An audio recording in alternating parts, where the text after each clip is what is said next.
మీ ఇంటికి ఒక legal notice వచ్చిందా? మీరు వెంటనే రిప్లై ఇస్తారా? లేదంటే ఇగ్నోర్ చేస్తారా? ఒక చిన్న మిస్టేక్ వల్ల మీరు కోర్టులో వీక్ పొజిషన్‌లోకి వెళ్ళిపోవచ్చు. ఈ వీడియోలో లీగల్ నోటీస్ వచ్చిన వెంటనే చేసే 5 బిగ్గెస్ట్ మిస్టేక్ గురించి చెప్తాను. లాస్ట్ వరకు చూడండి. ఎందుకంటే ఫిఫ్త్ మిస్టేక్ వచ్చేసి చాలామంది చేస్తూ ఉంటారు. Hello everyone, welcome back to our channel. నేను మీకోసం ప్రాక్టికల్ లీగల్ ఇన్ఫర్మేషన్ని సింపుల్గా తెలుగులో మీ ముందుకు తీసుకొస్తున్నాను. ఈ వీడియో ఎడ్యుకేషనల్ పర్పస్ కోసం మాత్రమే. పర్సనల్ లీగల్ ఇష్యూ ఉంటే అడ్వకేట్ని కన్సల్ట్ చేయండి. ఫస్ట్ మిస్టేక్, లీగల్ నోటీస్ని ఇగ్నోర్ చేయటం. చాలామంది నోటీస్ వచ్చింది అంటే ఏం అవ్వదులే అని పక్కన పెట్టేస్తూ ఉంటారు. ఇదే biggest mistake. Legal notice court order కాదు, కానీ ఫ్యూచర్ లిటిగేషన్కి వార్నింగ్ లాగా ఉంటుంది.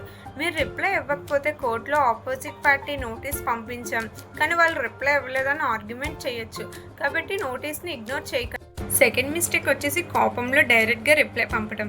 నోటీస్ చదివాక కోపం వస్తుంది, అప్పుడే ఎమోషనల్గా రిప్లై రాయడం dangerous. Threads, abusive language, false statements రాయడం మీ కేసుని డ్యామేజ్ చేయొచ్చు. ఆల్వేస్ ఫ్యాక్ట్స్ మీద బేస్ అయ్యి కామ్గా రిప్లై ప్రిపేర్ చేయండి. థర్డ్ మిస్టేక్, సోషల్ మీడియాలో పోస్ట్ చేయడం.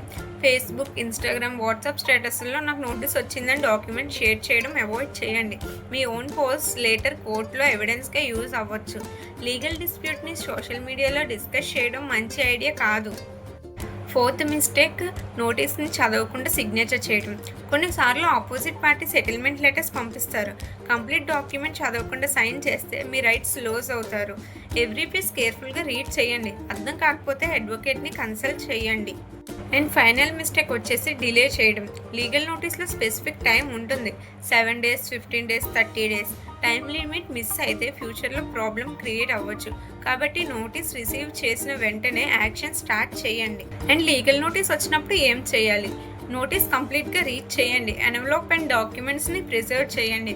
డేట్ ఆఫ్ రిసీవింగ్ని నోట్ చేసుకోండి. రిలవెంట్ డాక్యుమెంట్స్ని కలెక్ట్ చేయండి. అండ్ ఫైనల్ వన్ వచ్చేసి అడ్వకేట్ని కన్సల్ట్ చేసి ప్రాపర్ రిప్లైని ప్రిపేర్ చేయండి. లీగల్ నోటీస్ అంటే కేసు అయిపోయిందని కాదు, దాన్ని సీరియస్గా ట్రీట్ చేయడం చాలా ఇంపార్టెంట్. కరెక్ట్ రిప్లై కరెక్ట్ టైంలో ఇవ్వడం ఫ్యూచర్లో మీకు చాలా హెల్ప్ అవుతుంది. ఈ వీడియో యూస్ఫుల్ అనిపిస్తే లైక్ చేయండి, షేర్ చేయండి. ఇంకా ఇలాంటి ప్రాక్టికల్ లీగల్ నాలెడ్జ్ కోసం నా ఛానల్ని ఫాలో అవుతూ ఉండండి. Thank you for watching.